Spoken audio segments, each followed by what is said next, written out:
High YouTube family, আশা করি সকলেই ভালো আছেন। আমি আজকে বাড়িতে রান্না করছি মাংস দিয়ে আলু দিয়ে।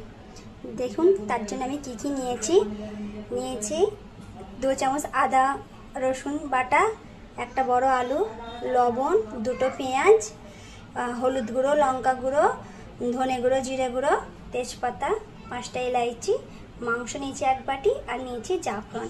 এটা প্রথমে এই জাফরানটা দিয়ে আগে আলুটাকে মাখিয়ে নিয়ে তেলে ভালোভাবে ভেজে নেব। চলুন ভেজে নিই। দেখুন এই রান্নাটা আমি সরষের তেল দিয়েই রান্না করব। তেল গরম হয়ে গেছে, এবার জাফরান মাখানো আলুটা দিয়ে ভেজে নেব। দেখুন ওই আলু ভাজার তেলেতে আমি পেঁয়াজটা দিয়ে দেব। পেঁয়াজটা ব্রাউন হালকা হয়ে গেলে তারপর ওই এলাইচিটা দেব। দেখুন পেঁয়াজটা হালকা ব্রাউন কালার হয়ে গেছে, বাদামি রঙের। এবার এলাইচিগুলো দিয়ে দেবো। এর সঙ্গে মাংসটা দিয়ে 2 চামচ লবণ দিয়ে এর জলটা বার করে নিয়ে ভালো করে তাকে শুকনো শুকনো করে কষিয়ে নিতে হবে। দেখুন এইভাবে যখন জলটা শুকিয়ে যাবে তখন এই 4টে তেজপাতা দিয়ে দিতে হবে। কারণ লবণ দিয়ে জলটা বার করে না ভালোভাবে শুকনো শুকনো করে কষলে ওটা একটা মাংসর গন্ধ বেরোয়। এই জন্যই এইভাবে করলে মাংসর রান্নাটাও খুব ভালো হয়, স্বাদটাও খুব দারুণ হয়।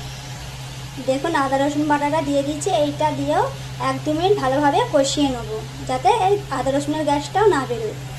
দেখুন আদা রসুন বাটাটা দিয়ে 2 মিনিট কষিয়ে নিচ্ছি। এবার এই গুঁড়া মশলাগুলো দিয়ে দেবো। এইটা দিয়েও 1-2 মিনিট কষিয়ে নেবো। রান্নার মেন কাজ হচ্ছে কষানোটা। আমি খুবই বাড়ির একদম মশলা দিয়ে খুবই সহজভাবে রান্নাটা করছি। এর কষানোর জন্যই এইটা মাংসটা স্বাদটা বেশি ভালো হয়। দেখুন 1.5 গ্লাস জল দিয়ে নিয়েছি, দিয়ে এভাবে 6টা সিটি দিয়ে নেবো। হ্যাঁ, আর একটা কথা আপনাদেরকে এখানে বলি, যেরকম মাংস নেবেন সেইভাবেই মশলাগুলো মাংসেই দেবেন, তবেই টেস্টটা হবে। কিন্তু আমি এখানে কম মাংস নিয়েছি বলে মশলাটাও একটু কম দিয়েছি। আপনারা বেশি মাংস নিলে মশলাটাও একটু বেশি দেবেন। দেখুন মাংসটা সিদ্ধ হয়ে গেছে। এবার আমি এতে একটু বিরিয়ানির মশলা অল্প করে দিয়ে নিয়ে আর এটা দিয়ে দেবো। আর এতে দেবো আলু দিয়ে 1-2বার কষিয়ে নিয়ে জল ঢেলে একটা সিটি দিয়ে নেব। দেখুন 1 গ্লাস জল দিয়ে নিয়েছি। আপনারা যতটা ঝোল পছন্দ করেন ততটাকে দেবেন জল, আর তারপর আপনারা আপনাদের স্বাদ মতো লবণটা দেখে দেবেন। এবার কুকারের ঢাকনাটা বন্ধ করে আমি এটা একটা সিটি দিয়ে নেব। দেখুন 3টে সিটি হয়ে গেছে। একবার ডালটা হাতা দিয়ে নেড়ে 1/2 গ্লাস জল আর এই লাউগুলো দিয়ে আবার 2টো সিটি দিয়ে নেব। গ্যাসে কুকার বসিয়ে দিয়েছি। এবার তেল দিয়ে দেবো। বড় চামচের 2 চামচ তেল ঢেলে দেবো। দেখুন তেল দিয়ে দিয়েছি। তেলটা গরম হয়ে গেলে এবার পেঁয়াজটা এতে দিয়ে দেবো, দিয়ে হালকা ব্রাউন করে নেব। পেঁয়াজ লাল, খাড়া মশলা, মাংস আর লবণ, 2 চামচ লবণ দিয়েছিলাম, ভালোভাবে কষিয়ে নিয়েছি। আর দেখুন যখন তেলটা এরমভাবে ছাড়বে তখন আদা রসুনের পেস্টটা আর তেজপাতাটা দিয়ে আরও ভালোভাবে কষিয়ে নিতে হবে।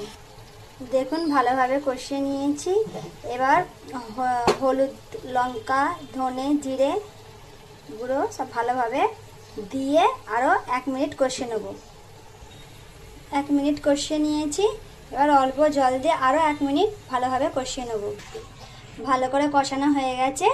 এবার 1 গ্লাস জল দিয়ে 6টা সিটি দিয়ে নেব। ডালটা একটা আলাদা হাঁড়িতে ঢেলে নিয়েছি। লাউগুলো এইভাবে থাকবে, খুব বেশি সিদ্ধ হয়ে যাবে না। এবার মাংসটা দিয়ে এর সঙ্গে মিক্স করে নেব।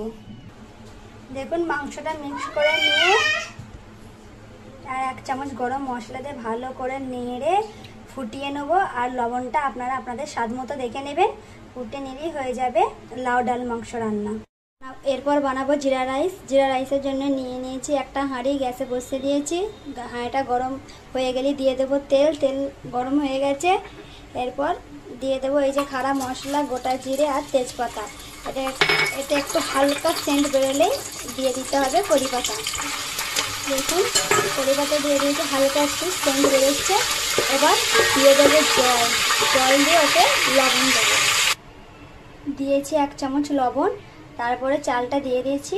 আমি 500 চাল নিয়েছি বলে আমি দিয়েছি 8 গ্লাস জল। আপনারা যতটা চাল নেবেন সেই হিসাবেই জলটা দেবেন। আর হ্যাঁ, খাড়া মশলার মধ্যে আমি নিয়েছিলাম 4টে এলাইচি, 6টা লং, 10টা গোল, 4টে দালচিনি আর 3টে তেজপাতা আর গোটা জিরে 1 চামচ। এরপর ঢাকনা চাপা দিয়ে ভাতটা হতে দেবো। দেখুন ভাতটা হয়ে গেছে আর ওপরে অল্প ধনেপাতা কুচি ছড়িয়ে দিয়েছি। কত সুন্দর ঝরঝরে ভাত হয়েছে।